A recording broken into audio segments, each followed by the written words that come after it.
दोस्तों अगर मुझसे कोई पूछता है कि भाई एक्सेल में मास्टर बनने के लिए हमें क्या सीखना चाहिए, तो मेरा सीधा सा जवाब रहता है उनके लिए कि भाई एक्सेल में मास्टर बनने के लिए आपको एक्सेल के फॉर्मूलाज अच्छे से डिटेल में आने चाहिए, डिटेल में सीखने चाहिए।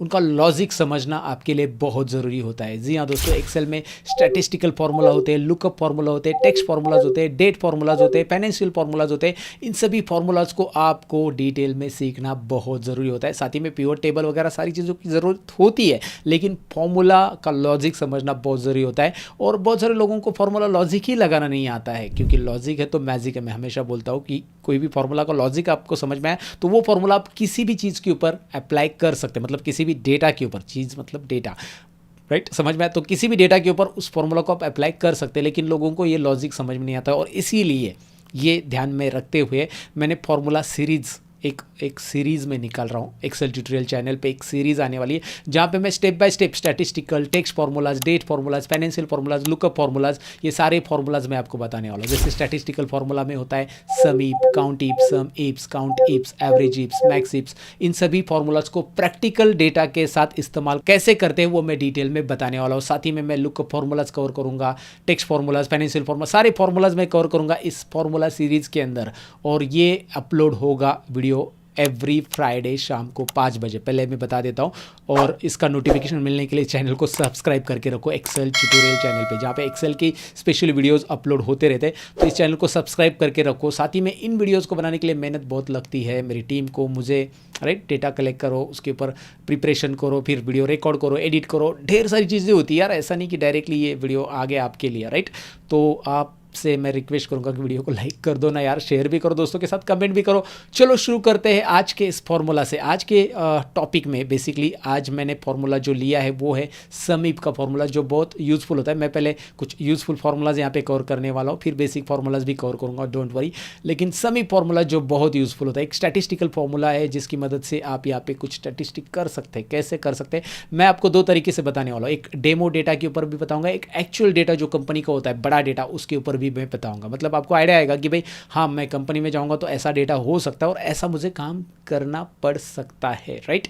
तो वो दोनों भी चीज़ें आपको मिलेगी। साथ ही में प्रैक्टिस फाइल भी मिलेगी डिस्क्रिप्शन में डाउनलोड के लिए, सारी चीज़ें हैं, राइट। तो शुरू करते हैं ना, शुरू करते हैं। रेडी हो ना आप? चलिए शुरू करते हैं। मैं सतीश, एक्सेल ट्यूटोरियल चैनल में आप सबका स्वागत करता हूँ। Let's begin.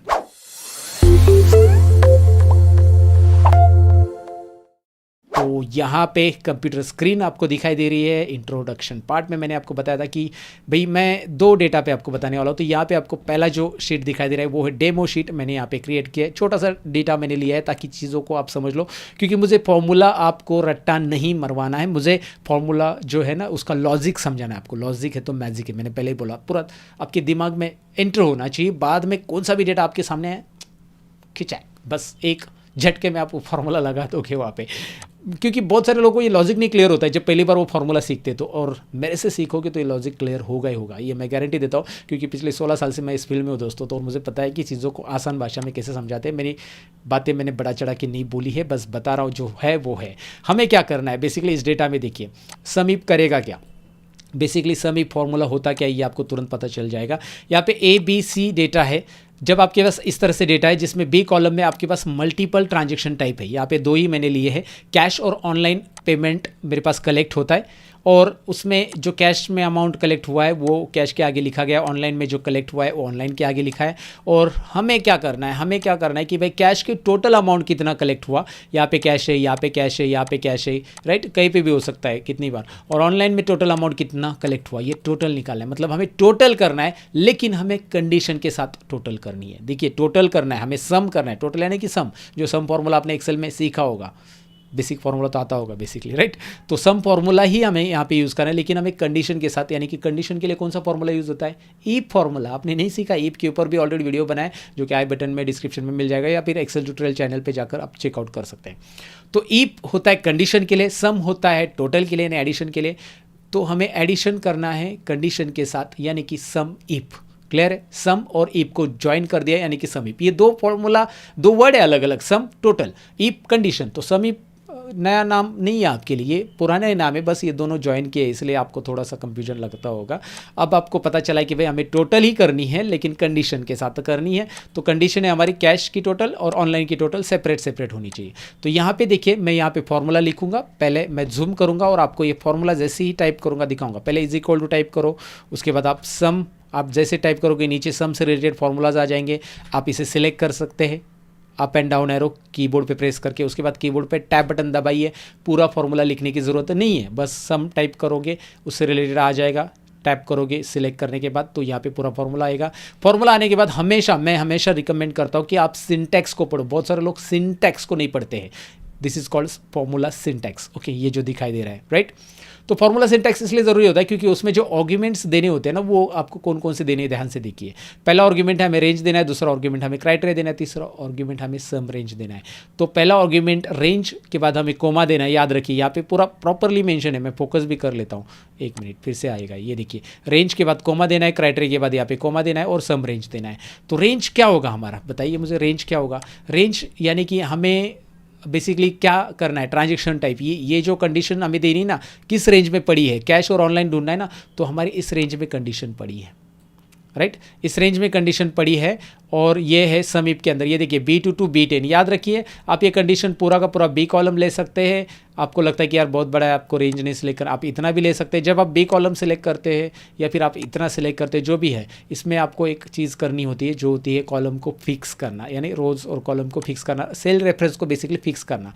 तो कैसे करते हैं वो हम यहाँ पे देखने वाले हैं। तो यहाँ पे मैंने समीप फॉर्मूला टाइप किया है, टैब बटन प्रेस किया, आपको दिखाई दे रहा है रेंज कोमा क्राइटेरिया सम रेंज आ चुका है। दोबारा मैं यहाँ पे रेंज सिलेक्ट कर रहा हूँ, यहाँ पे इतना करो या फिर बी कॉलम को करो, जो भी बी कॉलम सिलेक्ट करोगे तो बी कॉलम बी आ जाएगा। अगर आप इतना ही सिलेक्ट करोगे, डेटा आपके पास छोटा ही है तो आप इतना ही सिलेक्ट करो। आगे मैं बड़े डेटा में दिखाऊंगा, जो कि डेमो डेटा के बाद हम काम करेंगे उस पर, तो कैसे करना है select. So B2 to B10 यहाँ पे मैंने लिया है और इसको फिक्स करना ज़रूरी मैंने आपको बोला था। तो इसे सिलेक्ट करके F4 बटन दबा दो।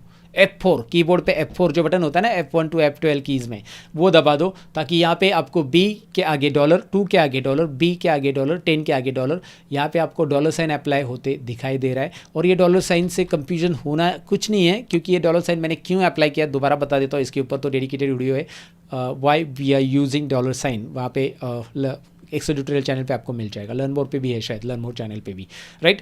तो डिस्क्रिप्शन में लिंक देता हूँ, मैं टीम को बोलूँगा कि भाई ये स्पेशली लिंक डालो, क्योंकि बहुत सारे लोगों को पता नहीं ये डॉलर साइन क्यों डालते, फिर भी बता देता हूँ।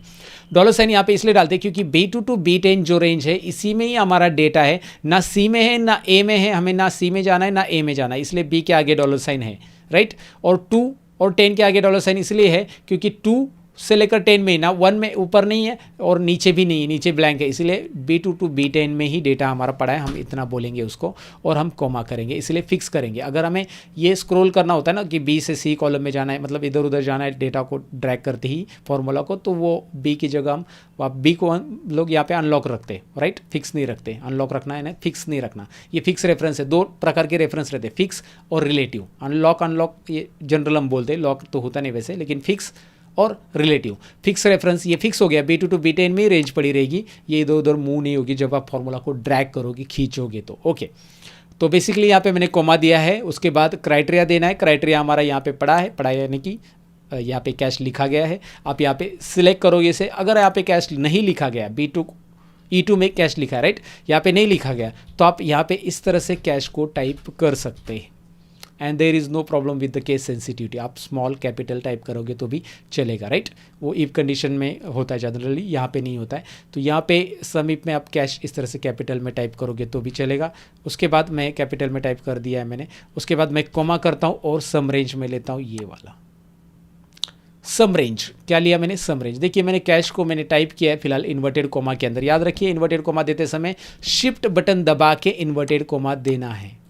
ये जो इन्वर्टेड दिया ना, सिंगल नहीं देना है। बहुत सारे स्टूडेंट सिंगल टाइप करते हैं, सर आपका तो आ गया हमारा नहीं आया, ऐसा होता है ऑफलाइन क्लासेस में मैंने देखा। तो शिफ्ट बटन प्रेस करके डबल इन्वर्टेड कोमा दे दो और फिर बाद में सम रेंज मैंने लिया है कोमा देखिए। ये सम रेंज यानी कि जो अमाउंट जिसकी टोटल करनी है वो सम रेंज। याद रखिए, देखिए पहले हमने लिया क्राइटेरिया, फिर हमने लिया यहाँ पे कैश, ये डायरेक्ट टाइप किया मैंने, टाइप करके आपको दिखाया और फिर मैं सिलेक्ट भी करूँगा E2 को, वो भी दिखाऊँगा।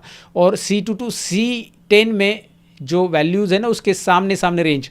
देखिए रेंज गलत नहीं करना है बिल्कुल भी। यहाँ पे B2 से चालू किया तो यहाँ पे C2 से चालू होना चाहिए, C1 से नहीं चालू होगा, याद रखिए। अगर आपने C1 यहाँ पे B1 से सिलेक्ट किया होता, यहाँ पे B1 होता तो भी कोई फ़र्क नहीं पड़ता, B1 किया होता तो भी चलता, लेकिन यहाँ पे भी आपका C1 ही होना चाहिए, C1 to C10, राइट। आपका C1 to C10 ही होना चाहिए। तो आप इस तरह से रेंज को सिलेक्ट करो, याद रखो, और एंटर बटन प्रेस करोगे, ब्रैकेट ऑटोमेटिक क्लोज, टोटल आ गया। तो देखिए यहाँ पे मैंने कैश लिखा है, फिर भी टोटल आ चुका है, राइट। अगर आप कैश की जगह यहाँ पे इसको सिलेक्ट करते हो फिर भी आपको टोटल मिल जाएगी, वही होगा। तो E2 मैंने सिलेक्ट किया, राइट। आपको समझ में आया, यहाँ पे मैंने E2 सिलेक्ट किया है, यहाँ पे ये मैंने फिक्स किया है, यहाँ पे मैंने ये फिक्स किया है, याद रखिए। ये क्या है, B1 to B10 लिया मैंने, B2 to B10 लेंगे तो भी चलेगा क्योंकि वहाँ से डेटा एक्चुअल स्टार्ट है। मैंने C1 भी लिख के दिखाया, लेकिन दोनों रेंज इट शुड भी स्टार्ट, B2 है तो यहाँ पे भी C2 होना चाहिए, ये C10 है एंड तो यहाँ पे भी B10 एंड होना चाहिए। अलग रेंज नहीं होनी चाहिए। सम रेंज और क्राइटेरिया रेंज का जो क्या बोलते हैं ना, रेंज का क्राइटेरिया जो 10 है तो 10, last cells same, first cells भी सेम। एंटर करो, यू गेटिंग योर डेटा, और आप इसे नीचे ड्रैग करो। देखिए इस फॉर्मूला को मैं नीचे ड्रैग कर रहा हूँ, ये बेसिकली ड्रैग यहाँ पे फिल हैंडल से होता है। ये फिल हैंडल पे लाके ड्रैग करूँगा तो ये मुझे ऑनलाइन का पूरा रिजल्ट बताएगा, क्योंकि यहाँ पे मैंने E2, यहाँ पे देखिए ना E2 है और यहाँ पे अभी क्या हो चुका है, E3 हो चुका है। एंड दिस इज़ व्हाट, ये जो है ना मैंने इसको फिक्स नहीं किया। अगर मैं इसे फिक्स करता E2 को भी, मतलब यहाँ पे मैं इसको डॉलर साइन लगा देता F4 बटन प्रेस करके, देखिए F4 बटन प्रेस किया, एग्जांपल के लिए दिखा रहा हूँ, और मैंने इसे एंटर किया। अब यहाँ पे क्या होता, यहाँ पे वही आंसर आता ऊपर का ही, क्योंकि यहाँ पे भी E2 ही रहता। तो यही होता है डॉलर साइन से फिक्स हो जाता है वो सेल, उस फॉर्मूला में फिक्स हो जाएगा, बदलेगा नहीं। लेकिन हमें चाहिए रिलेटिव रेफरेंस, तो यहाँ पे इसको फिर से F4 बटन प्रेस करो, सिलेक्ट करो इसे, F4 3 बार करो, पूरा का पूरा डॉलर साइन हटा दिया मैंने, E2 रखा है, क्लीन E2, और इसे ड्रैग करो and this is what, here it is your answer. और B2 to B10 फिक्स है, C2 to C10 फिक्स है, इसलिए वो C2 का यहाँ पे C2 का C3 नहीं हुआ है, B2 का B3 नहीं हुआ, और B10 का 11 नहीं। तो अगर आप इसे फिक्स नहीं रखते तो एग्जांपल भी दिखा देता हूँ, क्योंकि ये भी बातें लॉजिक समझना बहुत इंपॉर्टेंट है, मैं हमेशा कहता हूँ, तो ये भी आपको पता होना चाहिए। अगर मैं इसे फिक्स नहीं करता तो यहाँ पे क्या गड़बड़ हो जाती, घोटाला हो जाता। यहाँ पे B3 to B11 आ रहा है और रिजल्ट भी नीचे अलग आता है, B3 to B11 आ गया, ये है C2 to C10 आ गया, और रिजल्ट देखिए कुछ अलग ही आ गया। इसलिए मैंने पहले ही बोला था रेंज प्रॉपर होना चाहिए और ये फिक्स भी होना चाहिए, क्योंकि B2 का यहाँ पे B3 हो रहा है, अगर मैं फिक्स नहीं करूँगा तो। ये फिक्स किया and here it is your result, right. तो आपने यहाँ पे समझ लिया, रेंज देना है, क्राइटेरिया देना है, सम रेंज देना है, 3 चीज़ें देनी है, आपका रिजल्ट आपको मिल जाएगा। फिक्स क्या करना है, कौन सा फिक्स नहीं करना है, ये भी मैंने आपको बता दिया। आप यहाँ पे डायरेक्टली कैश टाइप भी कर सकते हैं, इन्वर्टेड कोमा दे के यहाँ पे ऑनलाइन डायरेक्टली E3 की जगह टाइप भी कर सकते हैं। तो चलिए डेमो डेटा पे समझ लिया, अब एक्चुअल डेटा पे आते हैं। अब एक्चुअल डेटा पे देखते हैं, डेटा बड़ा है, दिखाई दे रहा है आपको, डेटा बड़ा है, कंफ्यूजन होने की कुछ ज़रूरत नहीं, चीज़ों को मैं डिटेल में बताने वाला। ऑलरेडी आपको फॉर्मूला समझा होगा और आपको लगता है कि यार मैं जो पढ़ा रहा हूँ आपको समझ में आ रहा है, डिटेल में समझ में आ रहा है, तो आपको मैं रिक्वेस्ट करूँगा, अगर आप मुझसे चीज़ें सीखना चाहते हैं विदाउट एडवर्टाइजमेंट विथ सर्टिफिकेट, ध्यान से सुनिएगा, बिना एडवर्टाइजमेंट के विथ सर्टिफिकेट आप कोर्स हमारा सीख सकते हैं घर बैठे बैठे। मेरे एप्लीकेशन के ऊपर डिस्क्रिप्शन में आपको लिंक मिल जाएगी, जहाँ पे आपको एक्सेल के मास्टरी कोर्स मिलेंगे, बेसिकली एक्सेल मास्टर बनोगे आप वहाँ से, राइट। एक्सेल के ढेर सारे वीडियोस वहाँ पे आपको रहेंगे, रिपीटेड वीडियोस देख सकते हैं, प्रैक्टिस फाइल ले सकते हैं, कीबोर्ड शॉर्टकट कीज़ है, ढेर सारे बोनसेस मैंने रखे और सर्टिफिकेट भी है। तो अगर आप इंटरेस्टेड हो मुझसे कोर्सेज सीखने के लिए घर बैठे बैठे कम फीस में ऑनलाइन कोर्सेज विद सर्टिफिकेट, तो ज़रूर चेकआउट करो, डिस्क्रिप्शन में आपको लिंक मिल जाएगी मेरी वेबसाइट एप्लीकेशन की, जहाँ से आप घर बैठे बैठे कोर्सेज सीख सकते हैं, मास्टर एक्सेल मास्टर बन सकते हैं। मैंने आइडिया दे दी है, अब करना नहीं करना आप जानो। बेसिकली चीज़ों को आसान भाषा में पढ़ाना और कम फीस में आपके लिए अवेलेबल करके देना, ये मेरा काम है, मैंने कर दिया। अब यहाँ पे एक्चुअल डेटा जो दिखाई दे रहा है ये देखिए, already customer name, amount, payment status, payment method, state updated, और ये रिकॉर्ड बहुत सारा है, लगभग 975 रोज़ है। देखिए अब मैं लास्ट रो में आ चुका हूँ, 975 लास्ट रो में डायरेक्ट कैसे है, मैंने कंट्रोल डाउन एरो प्रेस किया, control up down up down up down, keys का बोल रहा हूँ मैं, ओके राइट। कंप्यूटर में आपको मैं जो भी बोलूँगा वो कीज़ के बारे में, कंट्रोल अप एंड डाउन याद रखिए। तो यहाँ पे देखिए सक्सेस और पेंडिंग आपको स्टेटस दिया है और उसका टोटल निकालना है, तो आपको जाना है डी कॉलम में, देखना है डी कॉलम में हमारे पास है सक्सेस पेंडिंग बीच में है, सक्सेस पेंडिंग बीच में है, सक्सेस पेंडिंग बीच में, राइट। तो यहाँ पे सक्सेस और पेंडिंग की टोटल निकालनी, जो कि यहाँ पे अमाउंट लेफ्ट साइड में आपको सी कॉलम में दिया है। तो करेंगे क्या, सेम तरीका is equal to sum E, formula देखिए यहाँ पे दिया है, और ब्रैकेट ओपन, जैसे आप समीप लिखोगे ना वैसे भी यहाँ पे आपको एक डिस्क्रिप्शन मिलता है, adds the cells specified by given condition और criteria, this is called description of the formula, you can read it अगर आप रीड करना है तो। और उसके बाद ब्रैकेट ओपन आपने दिया है, रेंज क्राइटेरिया सम रेंज ही देना है। तो रेंज क्या है हमारा, रेंज देखिए यहाँ पे हमारे पास रेंज है पेमेंट स्टेटस, ये मैंने पूरा कॉलम लिया इस बार क्योंकि मेरे पास 900 रिकॉर्ड है, सिलेक्ट करने के लिए मेरे पास टाइम नहीं है। आप वैसे भी सिलेक्ट कर सकते हैं, कीबोर्ड के साथ भी सिलेक्ट कर सकते हैं, वैसे don't worry, I tell you how to select the range with the keyboard also. यहाँ पे आपने D2 सिलेक्ट किया, आपको रेंज सिलेक्ट करनी कीबोर्ड से, और माउस से तो टाइम जाएगा आपको पता है, तो कंट्रोल शिफ्ट डाउन एरो, पूरा रेंज सेलेक्ट हो जाएगा, कंट्रोल शिफ्ट डाउन एरो। लेकिन आपका कर्सर है जो है ना नीचे आ गया अभी, अब आप ऊपर कैसे जाओगे, ऊपर फार्मूला बार में तो आप दिखाई दे रहा है कि भाई हाँ यहाँ पे आप यहाँ पे एक तो क्लिक करो फार्मूला बार में माउस से, या फिर कीबोर्ड से करना है तो कंट्रोल बैक स्पेस दबा दो, कंट्रोल बैक स्पेस, ये देखिए ऊपर कंट्रोल बैक स्पेस, यहाँ पे इसे साइड में हटा दीजिए, ये देखिए हम ऊपर आ चुके हैं दोबारा, राइट। पूरा रेंज हमारा सिलेक्ट हो गया। याद रखिए मैंने क्या किया, मैंने D2 सेल पे क्लिक किया, कहाँ गया, ये रहा D2, और कंट्रोल शिफ्ट डाउन एरो दबा दिया कीबोर्ड पे, और उसके बाद कंट्रोल बैक स्पेस दबाया डायरेक्टली, फिर हम ऊपर आ गए। फिलहाल मैं D कॉलम को डायरेक्ट सेलेक्ट करता हूँ, F4 बटन प्रेस करके इसे फिक्स करता हूँ, पूरा कॉलम आ गया। पूरे कॉलम में आगे भी डेटा अगर आ गया समीप तो वहाँ पे समीप काम करते जाएगा। अगर मैं D कॉलम ऐसा पूरा सिलेक्ट करता हूँ ना तो इसका बेनिफिट ये होता है कि मेरे पास अभी 900 रिकॉर्ड है, 975, यहाँ पे 976 वाला भी रिकॉर्ड आ गया तो वो भी काम करेगा अगर मैं पूरे D कॉलम को लेता हूँ, तो ये उसका बेनिफिट है। इसीलिए हम इस रेंज को रखेंगे पूरे के पूरे कॉलम के लिए, राइट। तो ये बेनिफिट हमारा यहाँ पे हो जाएगा, अगर हम D कॉलम पूरा लेते हैं तो आगे रिकॉर्ड और भी बढ़ेगा तो प्रॉब्लम नहीं आएगा हमें, इसलिए D कॉलम मैंने पूरा ले लिया इस बार इस डेटा में। कोमा क्राइटेरिया, क्राइटेरिया यहाँ पे लिखा है तो ले लो, यहाँ से नहीं लिखा है तो आपको टाइप करना पड़ेगा इन्वर्टेड कोमा के अंदर, I2 ले लिया कोमा। उसके बाद सम रेंज लेना है दोस्तों, सम रेंज ध्यान से देखिएगा, सम रेंज कहाँ पे पड़ा, ये C कॉलम, पूरा का पूरा कॉलम सेलेक्ट करो, there is no problem at all. F4 button press करो and hit the enter. Oh अलग जगह पे जूम हो गया, यहाँ पे देखो ये फॉर्मूला हो गया। ब्रैकेट क्लोज नहीं किया तो भी चलता है और ब्रैकेट क्लोज किया तो वेल एंड गुड। एंटर करो क्योंकि ब्रैकेट एक्सेल के पास थोड़ा सा सेंस है, लॉजिक है, दिमाग है, अपना खुद का इस्तेमाल करता है कि भाई ब्रैकेट बंद करना बाकी है। ओहो अमाउंट की टोटल मिल गई है एंड नीचे ड्रैग करो इसी को। क्या पेंडिंग की मिलेगी टोटल, ऑफ कोर्स मिलेगी I3, यहाँ पे हमने इसे फिक्स नहीं किया था बीच वाली सेल को, क्राइटेरिया को, तो ये मिल गया। तो आपको ये लॉजिक तो समझा होगा भाई, लॉजिक है तो मैजिक है, हमेशा कहता हूँ मैं। ये कैसे करना है देखिए, यहाँ पे जो सक्सेस ट्रांजेक्शन है उनकी टोटल आ गई, यहाँ पे जो पेंडिंग ट्रांजेक्शन है उनकी टोटल आ गई, और ढेर सारी चीज़ें करते हैं सम इप की मदद से, हम बहुत सारी चीज़ें करते हैं। सम इप के अंदर S लगा देंगे तो सम इप्स बनता है, काउंट इप भी है, काउंट इप्स भी है, स्टैटिस्टिकल फॉर्मूलाज है। तो ये फॉर्मूला सीरीज़ कंटिन्यू चालू रहेगी दोस्तों। अगर आप इंटरेस्टेड हो इस सीरीज़ को सीखने के लिए तो कमेंट भी कीजिए इंटरेस्टेड करके, यस या वाई कमेंट कीजिए या इंटरेस्टेड कीजिए। इंटरेस्टेड कमेंट लिख दीजिए कमेंट में कि भाई हाँ नेक्स्ट पार्ट देखने के लिए हम इंटरेस्टेड है, हमें आपसे सीखना है सर। तो ज़रूर मैं नेक्स्ट फ्राइडे को मिलूंगा आपको शाम को 5 बजे। दोस्तों वीडियो को लाइक शेयर और कमेंट करो, डिस्क्रिप्शन में चेकआउट करो मेरी वेबसाइट जहाँ पे घर बैठे बैठे ISO सर्टिफिकेट के साथ कोर्सेस आप सीख सकते हैं। ज़रूर चेक करना यार, चेक करने में क्या जाता है। मैं मिलता हूँ आपको नेक्स्ट वीडियो के अंदर, तब तक के लिए अपना ख्याल रखो, सीखते रहो, लोगों को सिखाते रहो। Bye bye.